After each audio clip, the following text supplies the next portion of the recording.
Welcome to this video on understanding citation practices. This is the second video in a series of 4.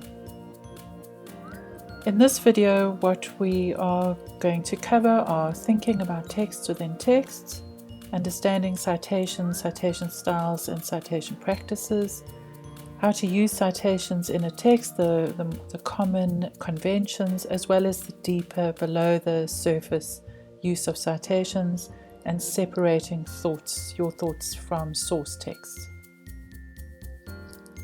So let's start by thinking about text within texts. Since most academic writing relies on previous research, using sources is a key component of writing in this context. Intertextuality is a postmodern concept that recognizes that all texts are made up of bits and pieces of other texts. And that's why it's useful to think about this, because when we write academically, we are writing by using bits and pieces of other texts. Now, most of the time, intertextuality is a concept that refers to films or books, but we're going to apply it now to academic writing. So let's have a look at this example. This is a meme, and it says, "What if I told you that citing sources is fun?" And then it has an image of the Matrix in the background. Now, you wouldn't understand the joke here unless you've seen the movie The Matrix. So the text, which is the meme, is connected to another text, which is the movie, to create the meaning. So there are 2 layers of text here, and that's intertextuality, connecting texts, bits of texts in a new text. So intertextuality refers to how writers use previous texts to create a new text. But rather than thinking about one author composing writing, this view suggests that the author draws on a number of different texts to create a new text. Using a concept like intertextuality allows us to see how other texts are related to one another in writing.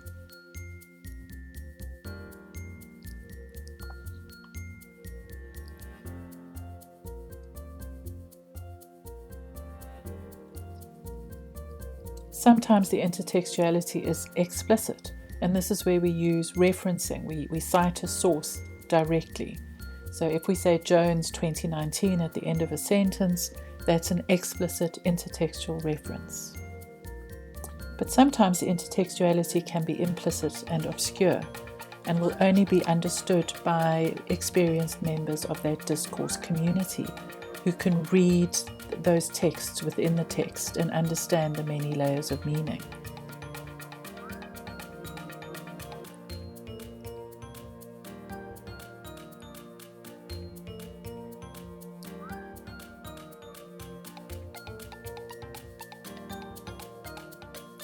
So, for example, if we use the term social justice without attributing a source, we are referring to a particular way of thinking about a particular concept. There's an understanding about what that means. So this is an implicit intertextual reference. If we add a source, social justice as explained by Jones 2019, then we're narrowing the meaning to one person's interpretation, and we're making the reference much more explicit.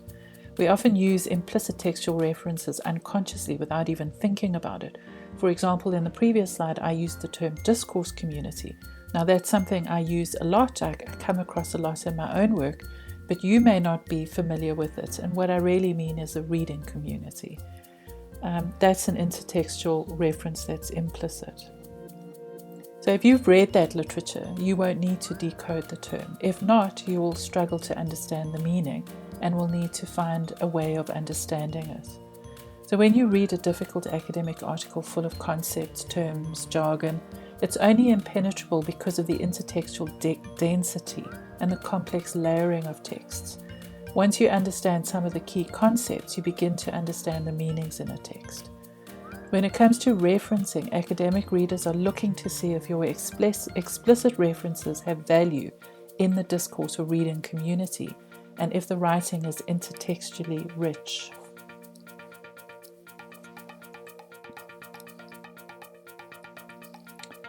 So let's move on to understanding citations, citation styles, and citation practices. Within academic contexts, there are usually two types of evidence that are used in writing. Primary data, number one, where you go out and collect raw data, and number two, secondary published sources. Now, secondary published sources are often not seen as evidence, but they really are used often as evidence. When you cite a citation, a source, which is usually a secondary published source, you are using that as evidence in your argument. And all writing is essentially constructed around arguments. So secondary published sources, citations, are very important because they provide evidence for you and for your argument. So referencing is a little bit like an iceberg. The bit you see on top are the things you worry about, the formatting and the conventions of sources. But the more important things are really under the water, and that's what your reader is looking for. Who are you citing? Why are you citing them? Are they credible sources? What alignments are you making between your thinking and the source author's thinking? This is what your reader is interpreting when they read your text, are all these things underneath the tip of the iceberg. So even though the conventions are important, the formatting and conventions are important, they are not the whole thing. So just some terms quickly. A source is a book or a journal article or a chapter in a book, a government document, report, newspaper, anything that you use to bring something into your own text. Now there's a hierarchy of sources. Some sources are more important than others in your discipline, and those will be related to the reputation of the author or the journal. Citations are an abbreviated form of noting a source within a text. So the citation is often a numerical or a name system, and the full citation is then provided at the end of the document. So there are lots of different systems of citation styles, and many of these have developed historically, and they've become a language of their own with particular systems of punctuation, capitalization, etc. And you have to pay attention to that because those small things, seemingly small things, are actually quite important as they are in any language. I'm not going to go through these systems in detail. If you want to, just Google them. You'll find out all the details about them. So within these systems, there are also variations. So for example, APA, which is the one that I use most often, is now in its 7th version, so they get updated all the time.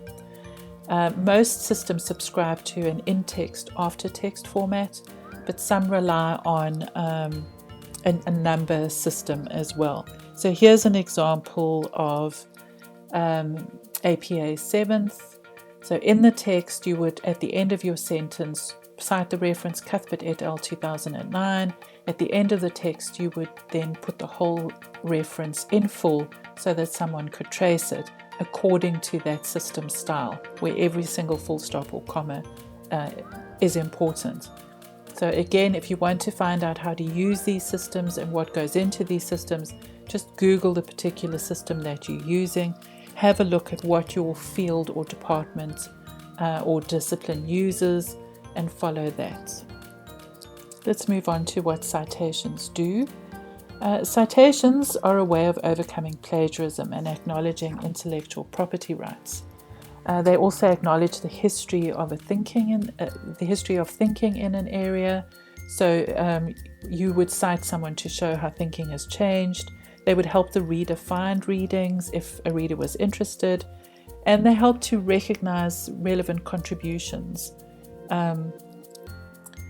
Citations also have a rhetorical function. We use them to support our arguments as authorities to support our arguments.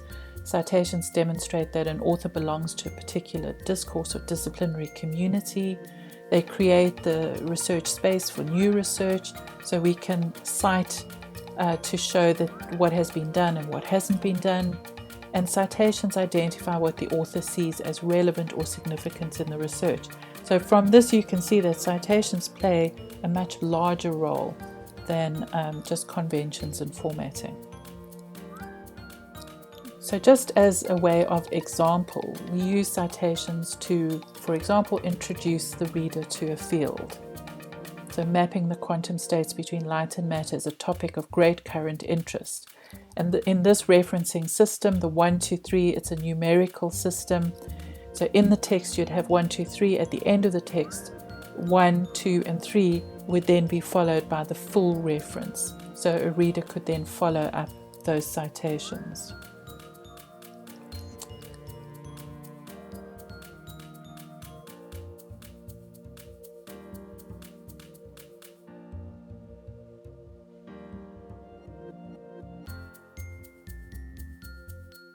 So we also cite to introduce the reader to a key term or concept.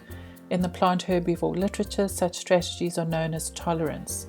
And then the references, there are 2 references there that show that not only does one person, identify the strategy as tolerance, but several people do. To establish a problem for a research paper, the central problem with the notion of modules, etc., etc. So you would reference in the text and then the reference in full at the end of the text or in a footnote, depending on the system that you're using. So really what I'm trying to show you here is how you use referencing to support particular arguments, smaller arguments that you're making in your paper. So the references provide evidence.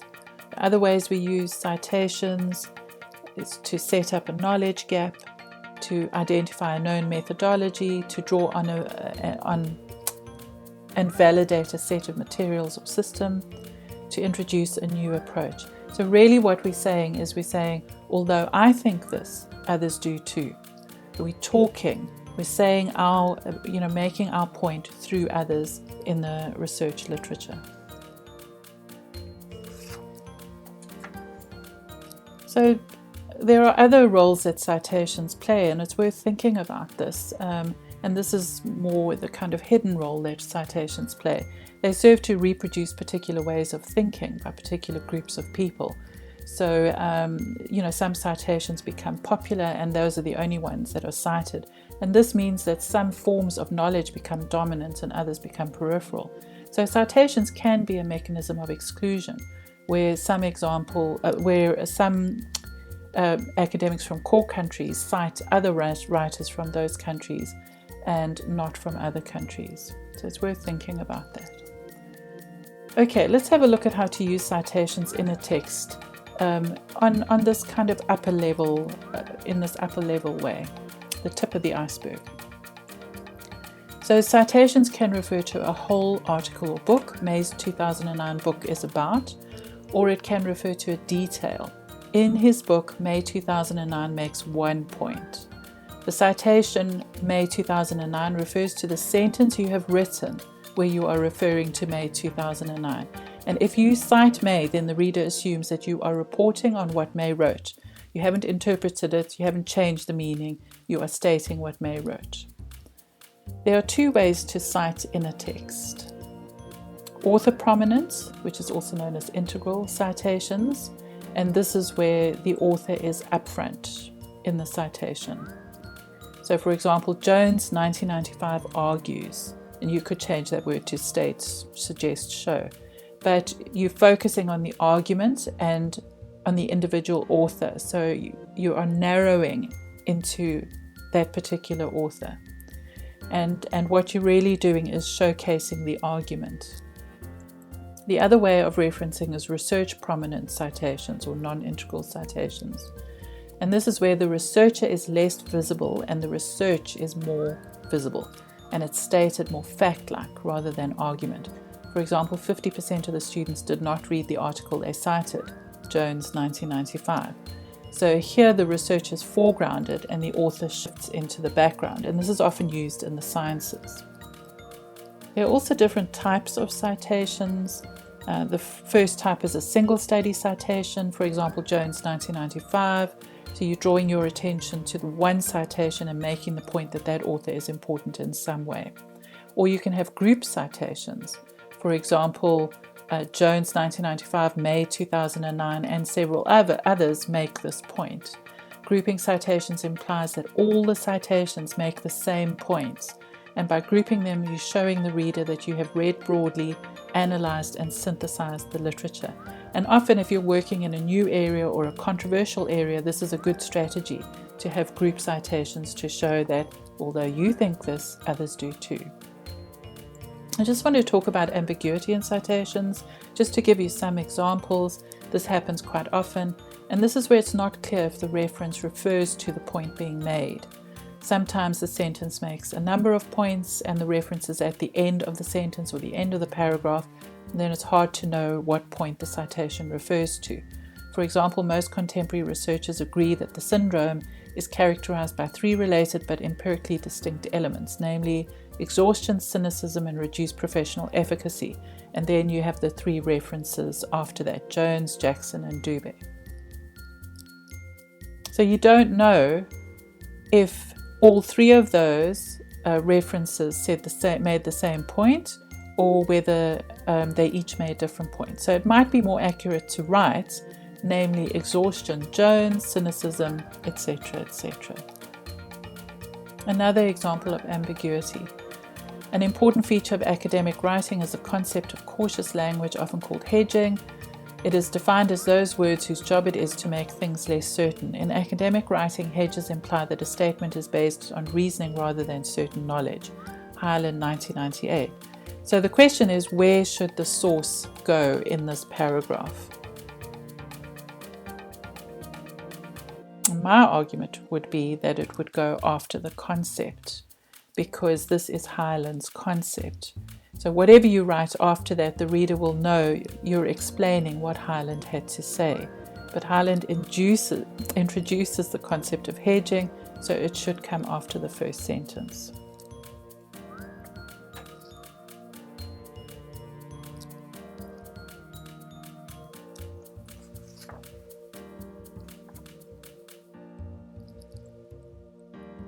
Now, of course, these are not rules, but practices. So in your context, you may have been taught to provide a reference after every sentence or at the end of each paragraph. My point here is that if you understand the role citations play in academic writing, you'll understand the different requirements and different styles as if you change context as well.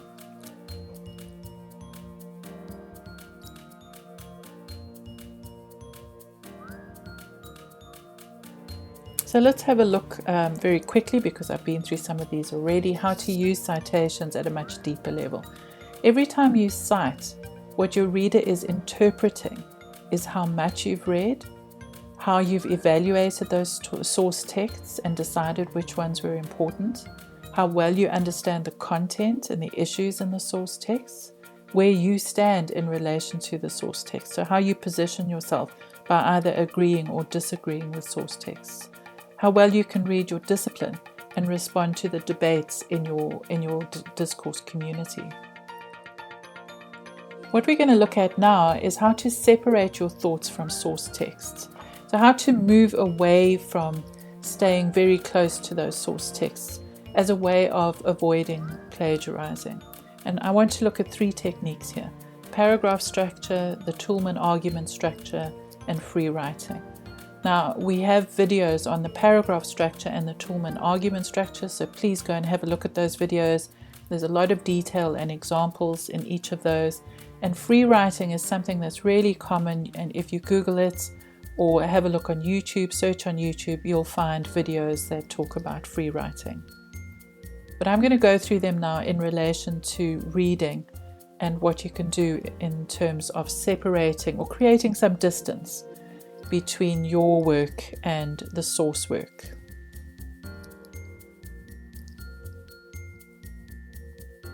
So when you focus on paragraph structures in your writing, it helps you to shift away from the source text, because you're making a point within the containment of this paragraph. So paragraph structure is to make a point, to explain it a bit more, to add examples, perhaps from source texts, and then to make sense of that point for the reader.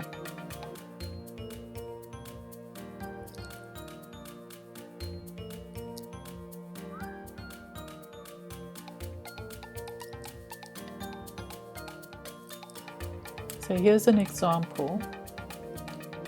Although plagiarism means to copy another's work, the multiple meanings inherent in the concept mean that many students inadvertently plagiarize. Blum 2009 suggests using a triangle is helpful in unpacking the meanings of plagiarism. In the one corner are the students who deliberately and knowingly plagiarize. In the second corner are those students who plagiarize by mistake. And in the third corner are people who steal others' work in a professional environment. If student writers understand the various meanings of plagiarism, they are less likely to plagiarize by mistake. So the first point is your point that you are making. Then you draw on the sources and explain that point in more detail, and then you make sense of the point for the reader. So by doing this, instead of staying close to the source text, you are creating a new body of meaning here. The Toulmin argument structure is a similar process. There are 6 components to the structure. The claim, student writers are engaging in cheating by plagiarizing. The warrant, which is an elaboration of that claim. Plagiarism is effectively claiming someone else's work as your own. Backing, if a student keeps the original words and ideas, even if they cite the author, it's still plagiarism. So it's explaining the claim a bit more, adding more detail to that claim.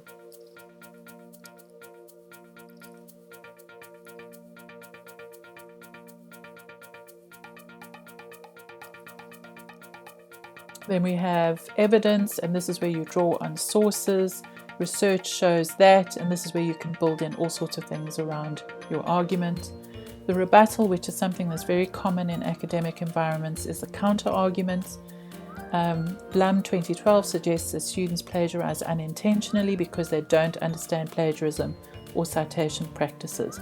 And then the last part of the argument is the qualifier, and this is the compromise. While it is true that students plagiarize mistakenly, they need to understand plagiarism or they may be accused of cheating. Free writing is a very common way of writing, and what I would suggest is that you read your source article and then free write on it. This involves setting a timer for about 5 minutes and writing without stopping. Write what you thought the article was about, what was useful, what you could use in your own writing, and you do this in your own words. Once you've finished free writing, edit, add, take, cut whatever you don't want, or even do another free write. And then you can keep what you think is useful and throw the rest away. And this will help you to focus on the meaning of the source article and to create your own words rather than relying on the language of the article. All these techniques ensure that you focus on the message and the argument of the source text as well as your own writing, so that you are drawing on source documents to support or counter your argument rather than on the details of the source text. So let's have a look at what we've covered in this video. We've talked about thinking about how texts are linked to other texts through intertextuality. We've looked at how we understand citations, citation styles, and citation practices, how to use citations in a text in a surface way, and then how to use citations in a text in a much deeper way. And this is what readers are really looking for. And then we've looked at some techniques to move away from source texts and to prevent plagiarizing inadvertently.